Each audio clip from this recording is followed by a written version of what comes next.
sometimes. People look at those who walk tall, who speak up, who seem to have that calm assurance, and they wonder where it comes from. Some even think maybe they were just born that way. But I want you to set aside that idea, because confidence isn't some genetic accident or the exclusive trait of those with lucky stars overhead. Confidence has structure, not mystery. It isn't luck, and it certainly isn't just personality. It's cause and effect. You sow the right seeds, you get the right harvest. That's how it works. When I first started out in business, I didn't feel like a confident man. Not at all. In fact, I'd look around at others and think, how do they do it? How do they stand up and talk without shaking? The truth is, they had simply done the work. They'd laid the bricks, one by one, over time. And if you do the right things long enough, confidence stops being a wish. It becomes the byproduct. Picture a building going up. There's a blueprint. The architects have their plans, and the workers know the process. There's no secret ingredient, just foundation, frame, roof, wall, step by step. Confidence is built the same way. It's assembled from actions and choices over time. Some people want it to be more romantic. They want to believe in some kind of lightning bolt, a sudden transformation. But that's not how it works. Imagine someone who never practices, never prepares, and expects to feel strong and steady. It doesn't add up. The roots aren't there. But when you build, when you lay those foundational pieces, suddenly confidence shows up. It can sneak up quietly, like the sunrise. One day, you realize you're not as worried as you used to be. The trembling hands have steadied. The voice that used to crack is now even. People sometimes ask, is it just positive thinking? No, it's positive doing. It's consistent action. I could have told myself all day long that I was confident. But unless I backed it up with work, with learning, with trying and failing and trying again, it wouldn't have changed a thing. You see, confidence responds to the law of sowing and reaping. You don't sow corn and harvest beans. You don't sow neglect and reap strength. What you put in is what you get out. That's as solid as gravity. So as we begin this journey, remember, if you do the right things, the results will come. If you plant, you'll harvest. If you build, the structure will stand. It's not mysterious, it's structural. The moment you realize this, you take back the power to create the kind of confidence that carries you through any challenge. Think about the areas in your life where you already feel confident. Was it magic, or did you earn it? Maybe it was learning to ride a bicycle, or standing up to speak in front of your class for the first time. At first, the hands shook, the heart pounded. But after a few rounds, after falling, after trying again, it started to feel natural. That's structure, not luck. That's cause and effect, not mystery. That's the science of building confidence. And if it can be built, then anyone can build it. So what is the formula for confidence? If it's not a mystery, if it's not magic, then what is it? What creates that shift from doubt to assurance, from holding back to stepping forward? I've found that confidence is the natural outcome of a simple equation. Knowledge plus practice plus reflection equals confidence. Let's start with knowledge. You can't feel good about what you don't understand. Knowledge is the seed. When you don't know, uncertainty takes over. That's why those early days in any new venture can feel so shaky, because you're still learning the ropes, still figuring out where the furniture is in a dark room. But the moment you start gathering facts, learning the basics, absorbing information, you're planting the seed of confidence. But knowledge by itself isn't enough. How many people do you know who read all the books, who know all the theories, but still hesitate when it's time to act? That's where practice comes in. You take what you know and you try it out. The first swing is awkward. The first attempt is rough. But you show up again and again. And each time it gets a little better. That's practice. Now, if you stop at practice, you get better. Sure. But to really build confidence, you have to reflect. You pause and look back. You ask yourself, what worked? What didn't? What could I try differently next time? It's that act of reviewing your progress, of studying your own steps, that turns experience into wisdom. So knowledge gets you started. Practice gives you experience. Reflection gives you insight. When you add those together, you start to see the results. Each repetition cements the belief that you're getting better, that you're making progress. Repetition is the mother of skill, and skill is the mother of confidence. I remember when I first started speaking in front of groups. The first time I was nervous, but I'd studied my material. I knew what I wanted to say. Then I practiced. I rehearsed in front of the mirror. I rehearsed in front of friends. And after each talk, I took a little time to reflect. What worked well? What didn't land the way I wanted? Each round of that formula built a little more confidence. The key is, you can't skip any part of the formula. You need all three. Some people just study and never practice and wonder why they don't feel confident. Others practice and practice but never stop to reflect, so they never improve.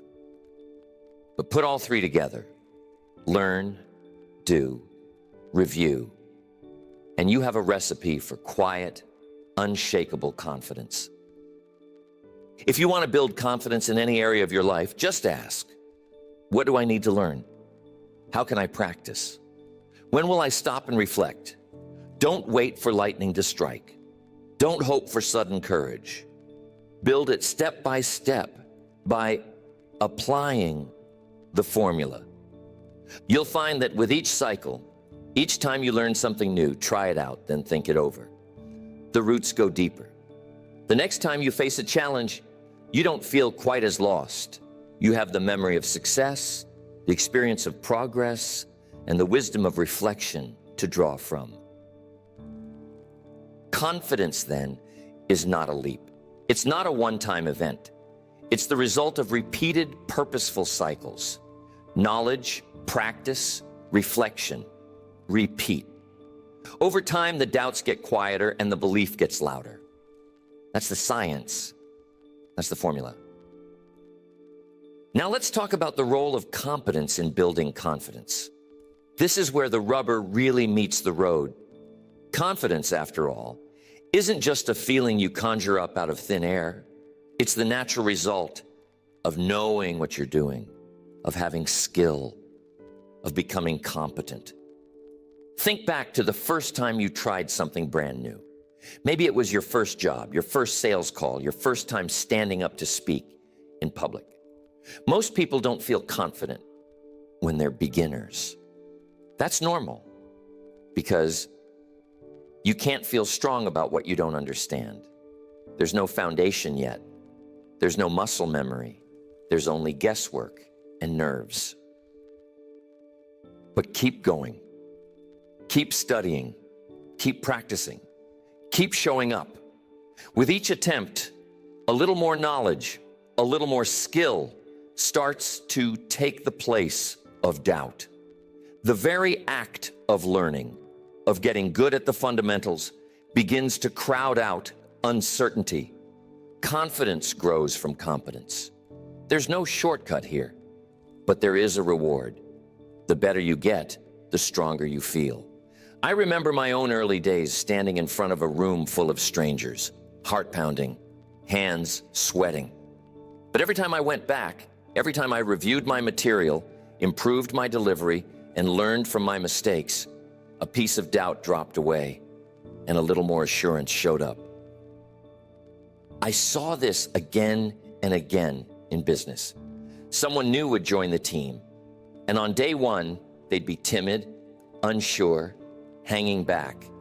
But you give them some time, give them some tools, and encourage them to study. Suddenly you see a transformation. 1 week they're watching, the next week they're doing, and a few weeks later they're teaching someone else.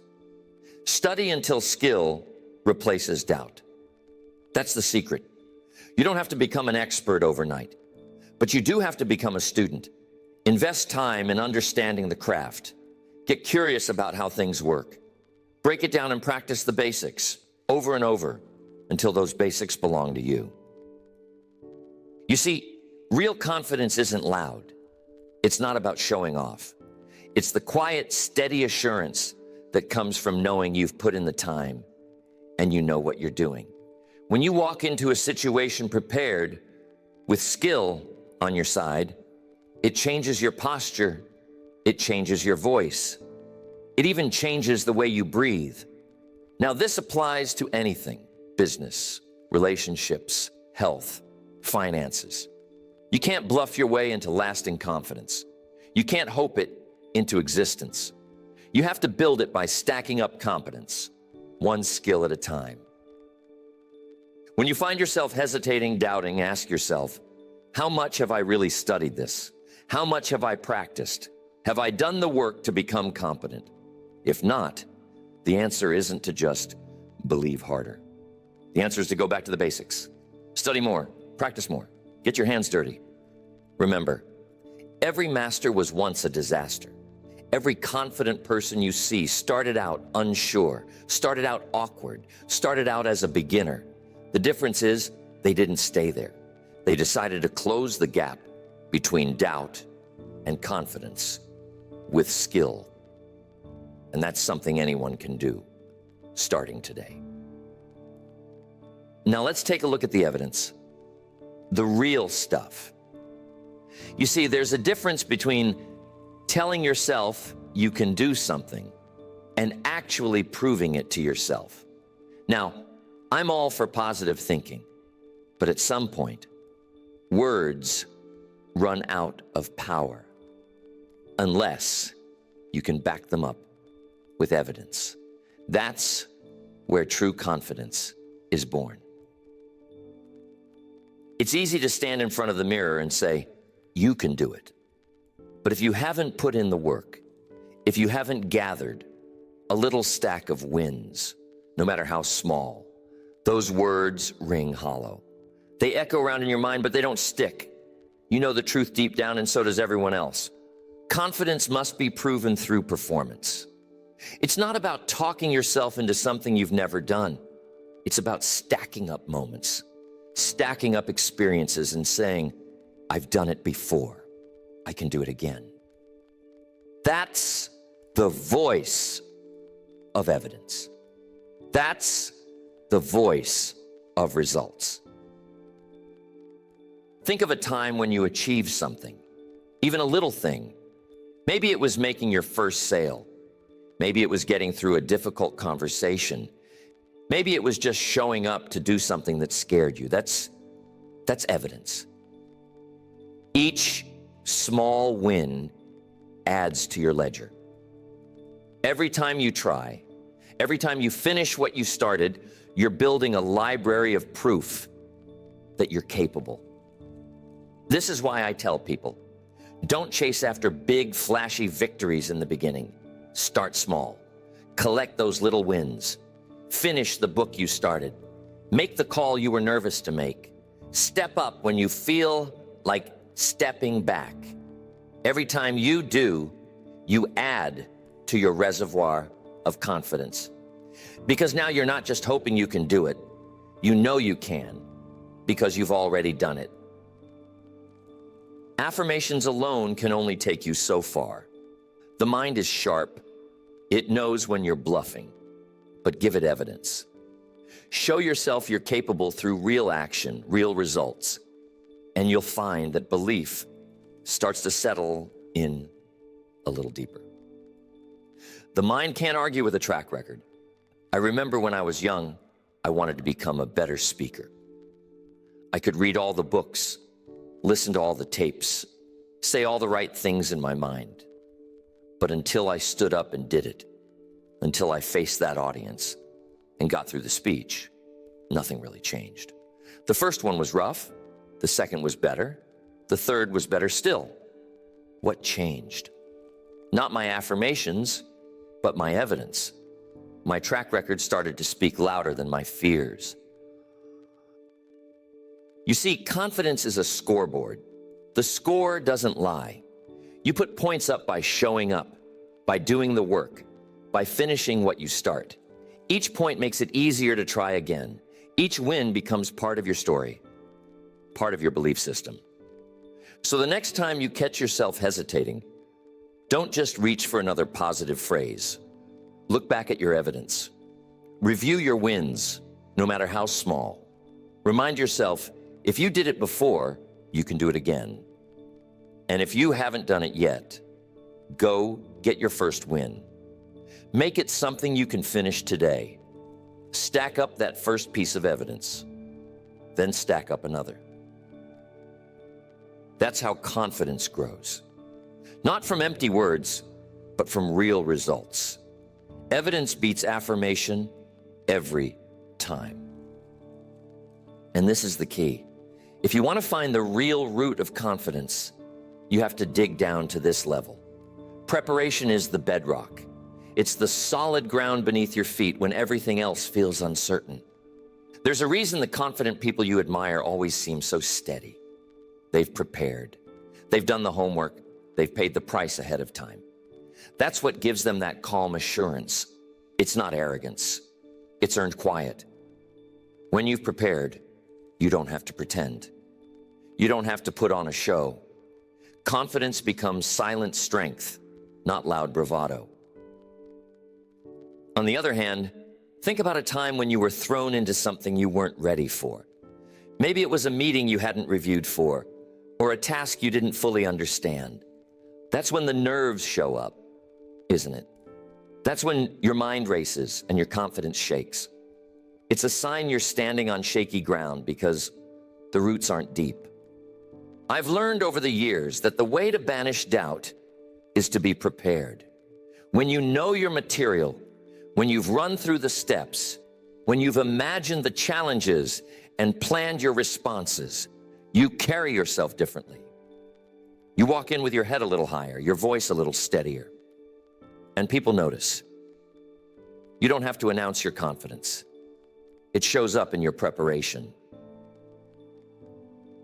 There were times in my early career when I tried to wing it. I figured I could charm my way through or hope for the best. But let me tell you, hope is a weak strategy. Hope is not a substitute for preparation. When I got serious about preparing, studying my material, anticipating questions, practicing my delivery, that's when my confidence really started to grow. Roots. Preparation turns nervous energy into positive energy. It takes the edge off anxiety. It gives you something to stand on when the spotlight turns your way. There's a saying, the will to win is nothing without the will to prepare. I believe that. The game is won long before you step onto the field. It's won in the early mornings, the late nights, the quiet moments of study and rehearsal that nobody else sees. Sometimes people ask, how do you stay calm under pressure? My answer is simple. Prepare more than you think you need. Over-prepare if you have to. Make the unknown known by running through it in your mind. Picture every question, every obstacle. Do the heavy lifting ahead of time so you can travel light when it matters. Here's the irony. Real confidence is usually the quietest person in the room. It doesn't need to shout. It doesn't need to prove itself. It's not performance, it's presence. When you've put in the work, you carry that knowledge like a shield. When you haven't, confidence is shaky, no matter what you say on the outside. I encourage you, make preparation a daily habit. Don't wait until you feel ready. Start getting ready. Lay your foundation brick by brick. Even the smallest effort today is a deposit in your confidence account for tomorrow. If you want to feel truly confident, don't just wish for it. Work for it. Build it through diligent, consistent preparation. That's where it starts. That's where it grows. And that's the kind of confidence that can't be taken away because it was earned, not borrowed. Now, this next one is life-changing. It's a cornerstone of confidence, the discipline of self-talk. You see, what you say to yourself all day long becomes the script for your actions. That voice in your head, those quiet sentences you repeat, they shape the way you see yourself, the way you show up, the way you handle adversity. Most people spend far too much time criticizing themselves. The mind is quick to judge, quick to remind you of mistakes, quick to spotlight your shortcomings. And over time, if you're not careful, that kind of talk becomes automatic. The problem is, constant criticism doesn't strengthen. It weakens. It doesn't build. It erodes. Before long, the mind believes the worst and acts it out. That's why discipline matters. You must train yourself to notice the difference between useful correction and useless criticism. There's a difference between telling yourself, you messed up, you'll never get it right, and telling yourself, you missed that one, here's what you do next time. One is destructive, the other is instructive. Replace criticism with correction. That's the formula. When you make a mistake, and you will, because we all do, don't turn it into a personal attack. Treat yourself like a coach would treat a good player. Point out what went wrong, but then direct your mind to the solution, the next step, the adjustment. This is the real power of self-talk. You become your own guide, your own instructor. Instead of debating your value, you direct your focus. Instead of wallowing in emotion, you move into instruction.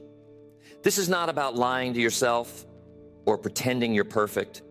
It's about becoming constructive, becoming your own best teacher.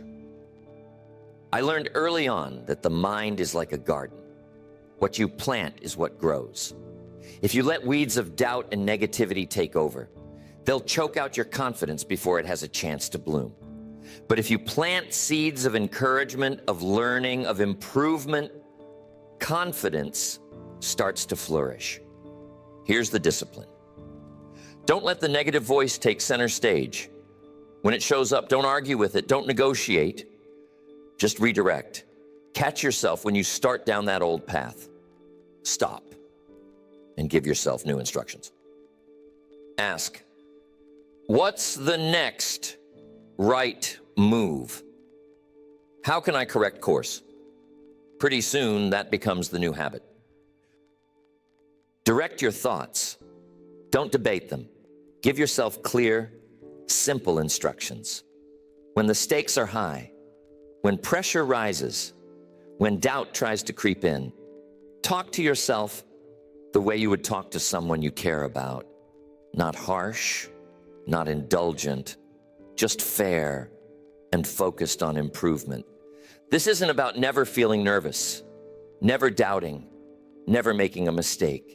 It's about building the discipline to respond to those moments in a way that leads you forward, not backward.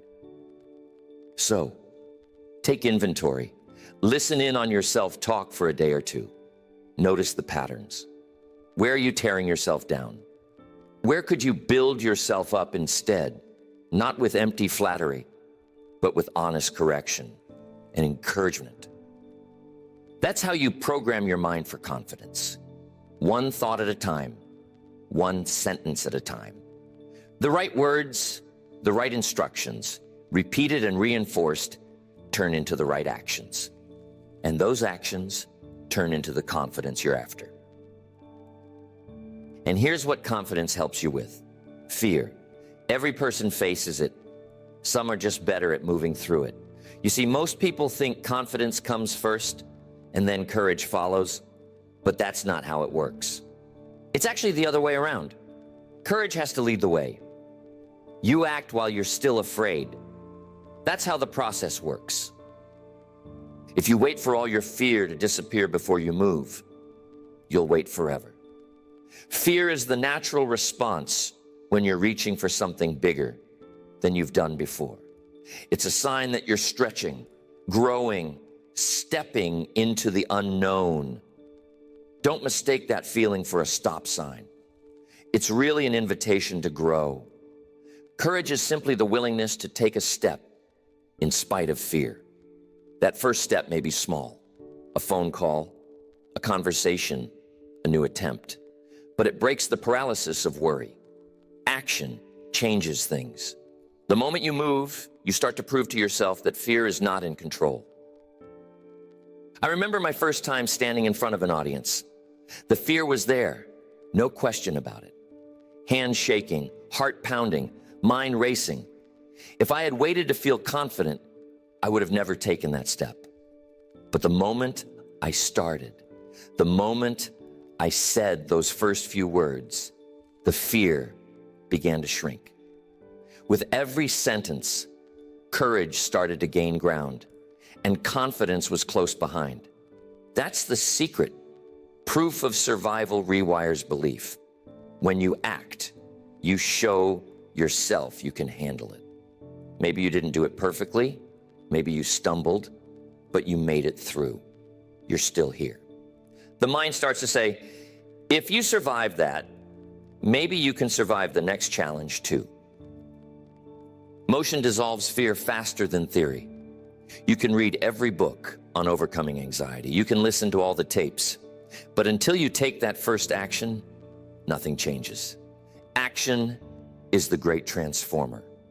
It's what turns intention into experience, what turns hesitation into progress. You see, each act of courage, no matter how small, is a deposit in your confidence account. It doesn't have to be a giant leap. Sometimes the bravest thing you can do is show up, make the call, speak up, step out. Each time you do, you chip away at fear and build the habit of courage. Pretty soon, you start to realize something important. Fear doesn't disappear, but it loses its power. You've faced it enough times to know you can handle it. Confidence grows in the soil of courage.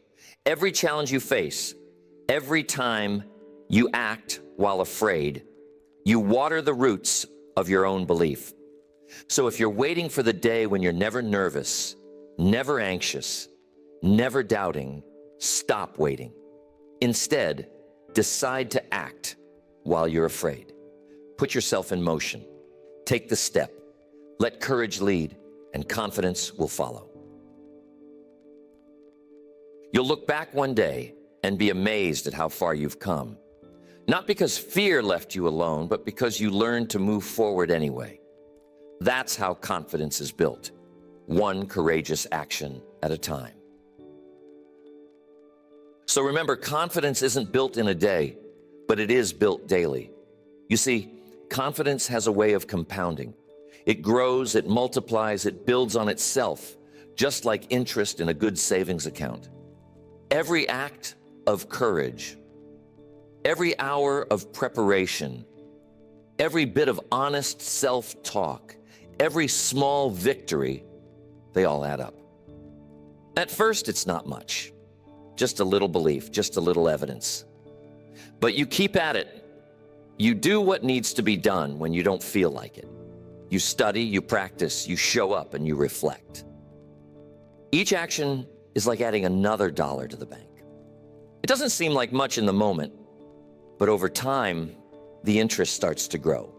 Confidence begins to pay dividends. This is why consistency is so powerful. One day of preparation is good, but a week is better. One brave step is good, but a dozen starts to change your story. You see, the more you do, the more you believe you can do. Each act makes the next one easier. Each success, no matter how small, becomes proof that you're capable, and that proof is hard to shake. It's a compound effect. You stack up wins, You stack up preparation. You stack up days where you kept going when you could have quit. And suddenly, you wake up one morning and realize the doubt isn't quite so loud anymore. The fear doesn't run the show. Confidence, earned and built over time, has taken its place. I've seen it in my own life, and I've watched it in others. The ones who make the biggest changes are rarely the ones who go for the big leap all at once. It's those who build piece by piece, day by day, quietly, persistently, who one day look up and see how far they've come. The little things, repeated, compound into the big things. Remember, confidence doesn't mean you never doubt. It means doubt no longer dominates. It means your belief has been strengthened by so much evidence, so much preparation, so many small acts of courage that you have a solid foundation to stand on. It means you've built a fortress out of small stones, each one laid carefully, each one earned. Don't underestimate the power of compounding. Don't dismiss a small victory just because it doesn't feel like much. The person who shows up every day, even in small ways, outpaces the one who only takes action when inspiration strikes. Inspiration is wonderful, but habit is more dependable. So wherever you are in the process, start stacking. Stack up preparation. Stack up honest self-talk. Stack up action in the face of fear. Stack up evidence through performance. Each deposit each day multiplies over time until confidence is no longer something you chase. It's something you own. That's the science of building confidence. It's not magic. It's not mystery. It's cause and effect, formula and repetition, skill and evidence, preparation and action, discipline and compounding. Build it day by day and let the power of compounding do the rest.